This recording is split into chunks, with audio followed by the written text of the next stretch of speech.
Good noon students. आज हम लोग क्लास 9th की हिंदी में रीढ़ की हड्डी के अगले पार्ट का अध्ययन करेंगे। देखिए, पिछले पार्ट में अभी तक आपने पढ़ा है कि रामस्वरूप और गोपाल प्रसाद जी बातें कर रहे होते हैं। इतने में राम प्रसाद जी की बातों को गोपाल प्रसाद जी रामस्वरूप जी की बातों को रोक कर बीच में कहते हैं कि चलिए अब हम लोग कुछ बिजनेस की बात कर लें।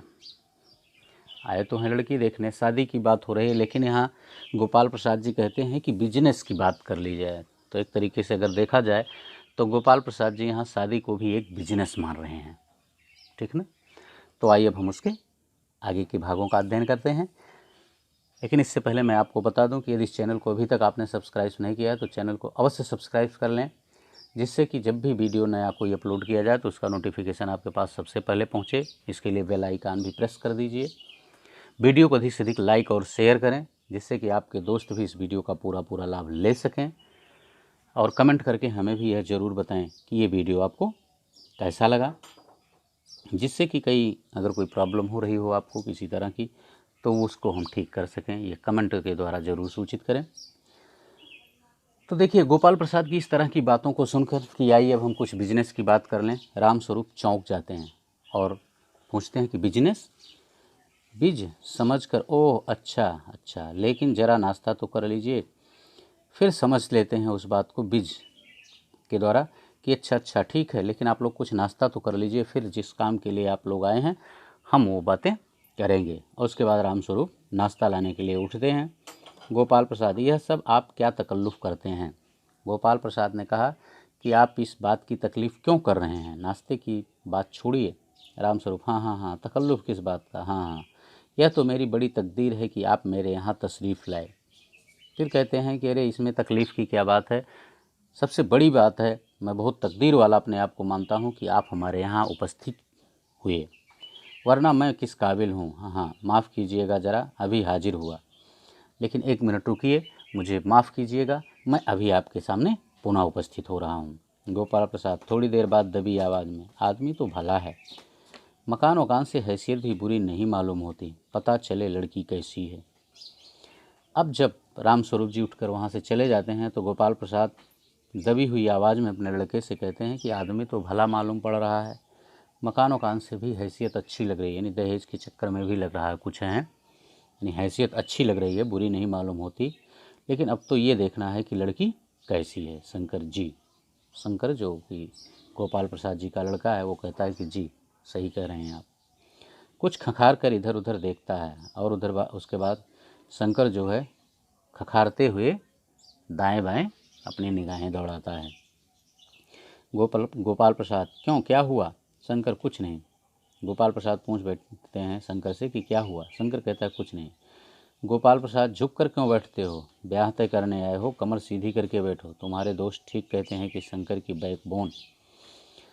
और गोपाल प्रसाद अपने बेटे शंकर से कहते हैं कि तुम झुक करके क्यों बैठते हो, तुम अपनी शादी देखने के लिए आए हो, इसलिए अपनी कमर सीधी करके बैठो, तुम्हारे दोस्त लगता है ठीक ही कहते हैं कि शंकर की बैकबोन कमज़ोर है या नहीं है।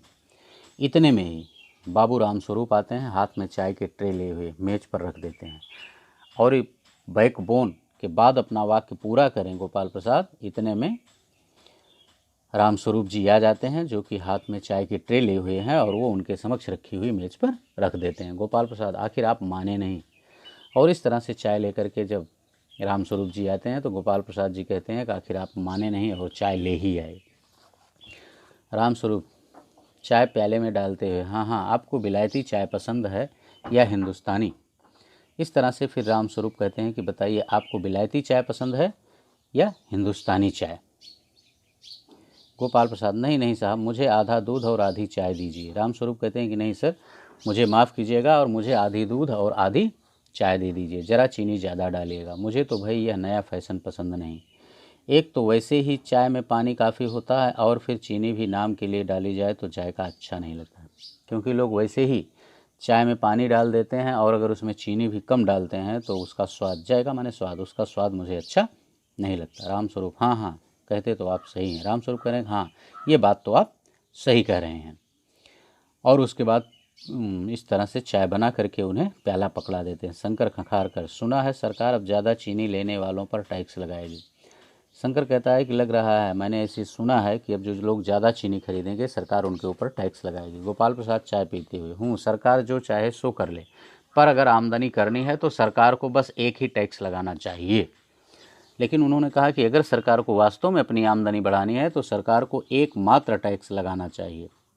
रामस्वरूप शंकर को प्याला पकड़ाते हुए पूछते हैं कि वो कौन सा? गोपाल प्रसाद, खूबसूरती पर टैक्स। रामस्वरूप और शंकर हंस पड़ते हैं। तो गोपाल प्रसाद की इस तरह की बातों को सुनकर कि खूबसूरती पर सरकार को टैक्स लगाना चाहिए, रामस्वरूप और शंकर दोनों हंसने लगते हैं। मजाक नहीं साहब, यह ऐसा टैक्स है जनाब कि देने वाले चूं भी नहीं करेंगे। लेकिन गोपाल प्रसाद ने कहा, मैं सत्य कह रहा हूँ, यह एक इस प्रकार का टैक्स है कि देने वाले जरा सी भी चूं चपाट नहीं करेंगे। बस शर्त यह होनी चाहिए कि एक औरत पर यह छोड़ दिया जाए कि वह अपनी खूबसूरती के स्टैंडर्ड के माफिक अपने ऊपर टैक्स तय कर ले। लेकिन सरकार को इस बात को तय कर लेना चाहिए कि जो औरत जितनी खूबसूरत अपने आप को मानती हो, टैक्स वह स्वयं निर्धारित करे, और फिर देखिए सरकार की आमदनी किस तरह बढ़ जाती है। रामस्वरूप जोर से हंसते हैं। वाह वाह, खूब सोचा आपने। वाकई आजकल यह खूबसूरती का सवाल भी बेढब हो गया, और महिलाएं अपने आप को खूबसूरत एक दूसरे से बढ़कर सुंदर मानती हैं, तो वह निश्चित है कि अपना टैक्स अगले से बढ़ाकर देना चाहेंगी। और हम लोगों के ज़माने में तो यह कभी उठता भी न था। तस्तरी गोपाल प्रसाद की तरफ बढ़ाते हैं और चाय देते हैं। गोपाल प्रसाद समोसा उठाते हुए, कभी नहीं साहब, कभी नहीं। गोपाल प्रसाद कहते हैं कि ऐसा नहीं होता साहब। रामस्वरूप शंकर की तरफ मुखातिब होकर, शंकर की तरफ देखकर, आपका क्या ख्याल है शंकर बाबू? रामस्वरूप शंकर से पूछते हैं कि शंकर बाबू, आपका इस बारे में क्या विचार है? शंकर, किस मसले में?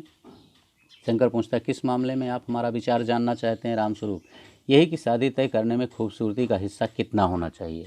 रामस्वरूप पूछते हैं कि यही, जब आप लड़की देखने आए हैं तो लड़की में आपको खूबसूरती का कितना हिस्सा होना चाहिए? गोपाल प्रसाद बीच में, यह बात दूसरी है बाबू रामस्वरूप, मैंने आपसे पहले ही भी कहा था कि लड़की का खूबसूरत होना निहायत ज़रूरी है, कैसे भी हो, चाहे पाउडर वगैरह लगाए चाहे वैसे ही। तो गोपाल प्रसाद कहते हैं कि रामस्वरूप बाबू, मैंने आपसे पहले ही कह दिया था कि लड़की का सुंदर होना ज़रूरी है, चाहे वो पाउडर लगा के सुंदर दिखे और चाहे वैसे ही सुंदर दिखे। बात यह है कि हम आप मान ही जाएं, मगर घर की औरतें तो राज़ी नहीं होती। आपकी लड़की तो ठीक है। और उसके बाद गोपाल प्रसाद रामस्वरूप से कहते हैं, भले ही हम लोग मान जाएं, अगर लड़की थोड़ा कम सुंदर है तो हम लोग तो मान सकते हैं, लेकिन घर की औरतें नहीं मानती हैं, इसके लिए तैयार नहीं होती कि कम खूबसूरत लड़की से विवाह किया जाए। ये बताइए, आपकी लड़की तो ठीक है ना, सुंदर है? ये बात यहीं पर समाप्त हो जाती है बच्चों। बस इस पार्ट में इतना ही। नेक्स्ट पार्ट में हम इसके अगले भागों को लेकर पुनः आपके समक्ष उपस्थित होंगे। Okay, thank you.